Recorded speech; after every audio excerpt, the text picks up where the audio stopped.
जय हिंद दोस्तों और सभी लोगों का हमारे चैनल मैथ विद पे बेहद स्वागत है। जैसा कि आप सभी लोगों को पता है कि एकलव्य आदर्श आवासीय विद्यालय की फ़ेज़ 1 की भर्ती कंप्लीट हो चुकी हैं और फ़ेज़ 2 की भर्ती बहुत ही जल्द आने वाली हैं। वीडियो शुरू करने के पहले मैं आप सभी लोगों को अपना परिचय बता देता हूं। मैं एकलव्य आदर्श आवासीय विद्यालय में टीजीटी मैथ के पद पर कार्यरत हूं। फ़ेज़ 2 में मेरा सिलेक्शन हुआ था, फ़ेज़ 1 में मेरा सिलेक्शन हुआ था। अब फ़ेज़ 2 की वैकेंसी आ रही, तो इसके लिए आप लोगों को जो गाइडेंस चाहिए आप लोग बताइएगा। जो जो इन्फॉर्मेशन चाहिए सब्जेक्ट की रिगार्डिंग, टीजीटी मैथ में कहाँ से पढ़ें, क्या पढ़ें, कैसे पढ़ें, तो आज मैं आप लोगों को बताने वाला हूँ सब्जेक्ट कॉम्बिनेशन और एग्ज़ाम पैटर्न क्या रहने वाला है। ठीक है, तो चलिए देखते हैं। सबसे पहले सब्जेक्ट कॉम्बिनेशन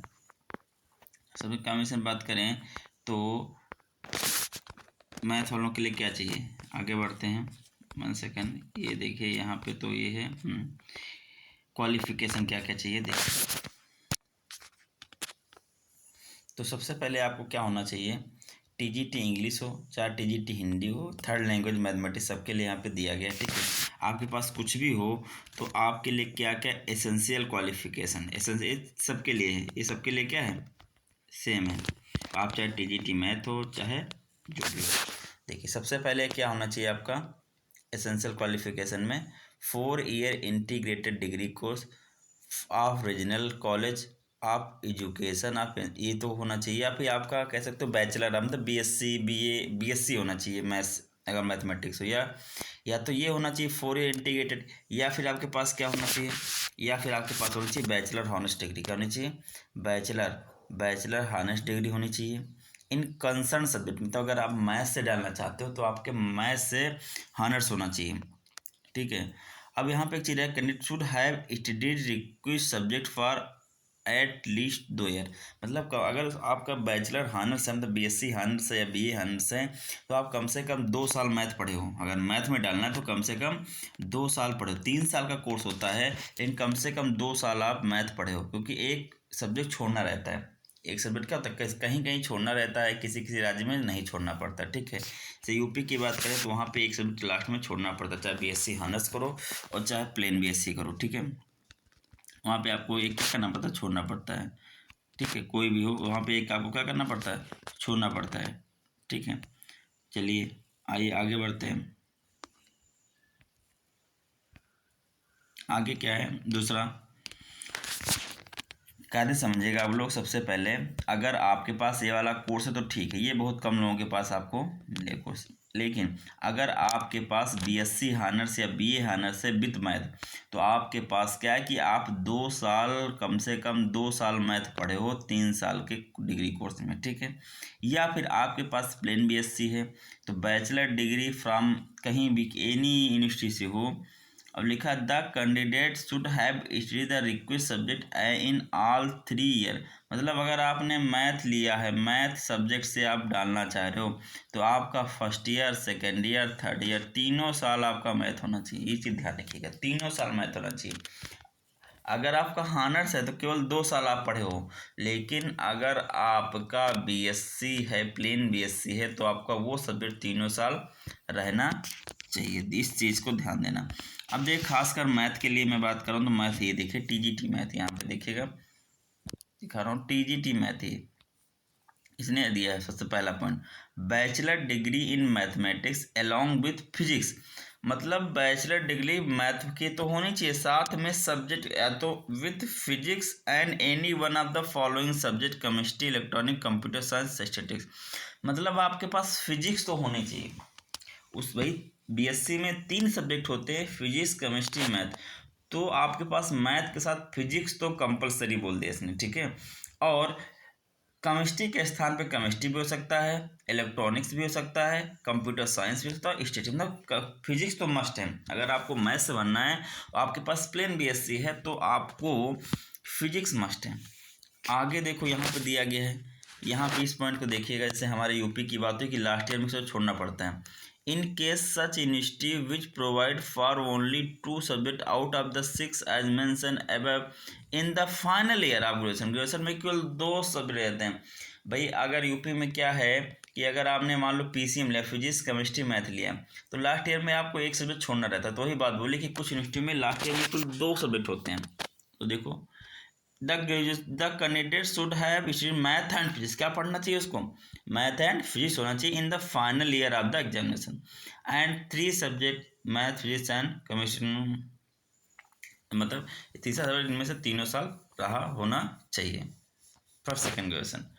आगे देखो एक नोटिस और डाला है, कैंडिडेट हु है, क्या बोला है, candidate who have pass BSc degree with honours, जिसने हॉनर से पास किया है in math subject would be consider eligible only if they have study physics and chemistry electronic computer science this 2 year. आपको मतलब कि अगर 2 साल भी पढ़ लिए हैं तब भी एलिजिबल है, लेकिन इनका प्लेन BSc है उनका भाई लास्ट ईयर में मैथ फिजिक्स होना चाहिए। Candidate with BSc honours in physics और chemistry are not eligible of the post of TGT। अगर आपका फिजिक्स केमिस्ट्री से हॉनर्स है तब आप मैथ के लिए नहीं भर सकते, ठीक है। तो ये थी एलिजिबिलिटी। इसके बाद देख लेते हैं पेपर का पैटर्न क्या था, क्या देख लेते हैं पेपर पैटर्न। तो मोड ऑफ एग्जामिनेशन आपको सबको पता, ओमार बेस होगा, पेन और पेपर मोड होगा, ऑफलाइन पेपर होता है, ठीक है। सबसे पहले एग्जाम पैटर्न क्या हो गया, आपके एग्जाम में टोटल 150 क्वेश्चन, कितने क्वेश्चन होंगे, 150 क्वेश्चन रहेंगे, ध्यान रखिएगा, जिसमें से 120 क्वेश्चन से आपकी रैंक बनेगी या कट ऑफ डिसाइड होगी, और 30 क्वेश्चन है केवल क्वालिफाइंग है, केवल क्या है, क्वालिफाइंग है। इसमें आपको केवल 40% मार्क लाने होते हैं, वो भी 3 पार्ट में बटा होता बता रहा हूँ अभी, ठीक है। देखिए ऑब्जेक्टिव टाइप क्वेश्चन 120 होते हैं और लैंग्वेज कॉम्पिटेंसी टेस्ट में 30 नंबर, टोटल 120 क्वेश्चन आएंगे, ठीक है। आइए देखते हैं समय की बात करते हैं। समय आपको मिलने वाला पूरा 3 घंटे, समय कितना मिलेगा आपको, 3.5 घंटे। कैसे कैसे बटे होते हैं देखिए, पार्ट 1 में आपका GA आएगा, जनरल नॉलेज आएगा करंट अफेयर के रूप में, इसमें सब कुछ रहता है, ठीक है, GA सबको रहता है। ये 10 क्वेश्चन होंगे आपके, 10 नंबर के होंगे, ठीक है। दूसरा होगा रीजनिंग एबिलिटी, बहुत ही आसान रीजनिंग आती है, मैंने दिया है पेपर, रीजनिंग बहुत ही आसान रहती है। अगर आप SSC का एग्जाम तैयारी कर रहे हैं तो इसकी रीजनिंग आपको चुटकियों में हो जाएगी, ठीक है। ये भी 10 क्वेश्चन होंगे, 10 नंबर के होंगे। जनरल नॉलेज ऑफ ICT में कंप्यूटर से, ये भी बहुत आसान, ये समझ लो SSC लेवल का ही कंप्यूटर आता है, या आप कह लो अगर कक्षा 8 तक का कंप्यूटर बुक आपने जो CBSE चल रहा पढ़ लिया तो बहुत है।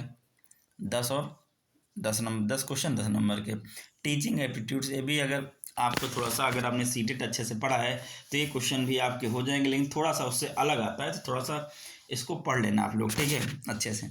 10 क्वेश्चन इसके 10 नंबर के, तो 1 2 3 4 40 क्वेश्चन हो गए। अब बचे 120 में 80 क्वेश्चन में बांटा गया। सबसे पहला क्या होगा, सब्जेक्ट डोमेन।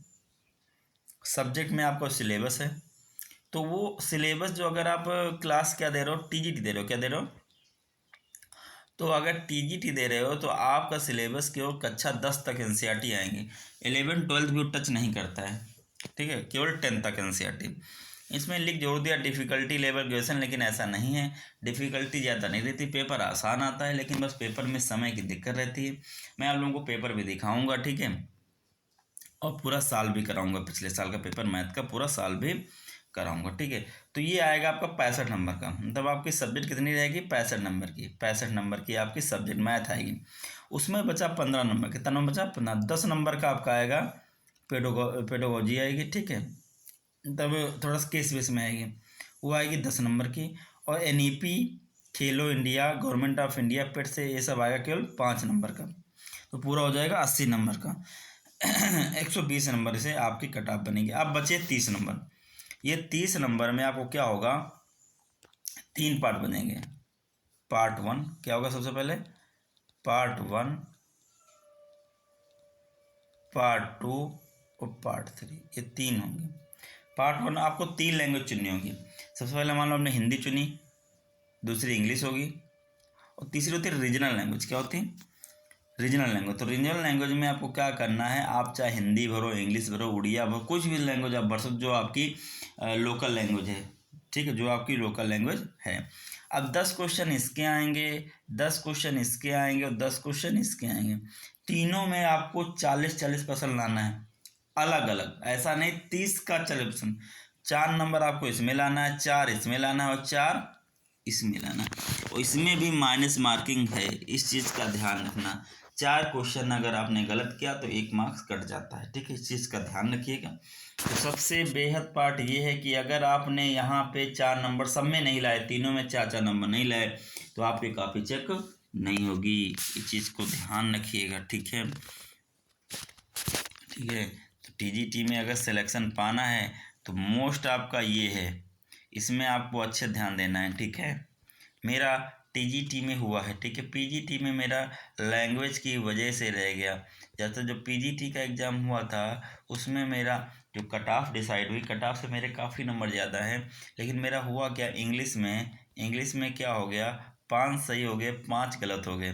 तो माइनस मार्किंग करके 3.75 कितना बचा, 3.75 बचा है, सोच लो। क्योंकि 5 सही, 5 नंबर यहाँ से मिल गए, ये गलत, तो ये 1.25 माइनस हो जाएगा, तो कितना बचेगा, 3.75 बचा है। तो 0.25 की वजह से मतलब पीजीटी में सिलेक्शन हो गया। तो लैंग्वेज काफ़ी ही अच्छा रोल निभाती है, ठीक है। तो इसको आप क्लास 10 तक की ही ग्रामर आप कंप्लीट कर लीजिए, आपका हो जाएगा वहाँ से, ठीक है। बाकी प्रीवियस ईयर का पेपर हम आप लोगों को कराएंगे, ठीक है। मैंने आपको बताई दिया सब्जेक्ट कॉम्बिनेशन क्या है। अगर बीएससी हानर्स है आपका तो आप मैथ पढ़े हो, ठीक है, 3 साल। और अगर बीएससी है तो आप मैथ पढ़े हो 3 साल, और लास्ट ईयर में आपके पास फिजिक्स भी होना चाहिए, ध्यान रखिएगा, ठीक है। और सीटेट आपका क्वालिफाई होना चाहिए। हाँ, ये भी रह गया, देख क्या होना चाहिए, पास सीटेट, और बीएड भी होना चाहिए। सीटेट आपका पास होना चाहिए, ठीक है। ये चीज़ ध्यान रखिएगा। ओके दोस्तों, जय हिंद दोस्तों, मिलते हैं नेक्स्ट वीडियो में।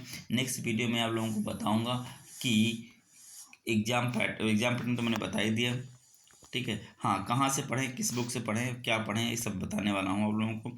और अगर इसकी सैलरी की बात करें, सैलरी भी इसकी बहुत अच्छी है, आप लोगों के लिए बहुत अच्छी जॉब है, ठीक। सैलरी वाला इसमें नहीं आया, मैं अगली वीडियो में सैलरी भी बता दूँगा कितनी क्या है।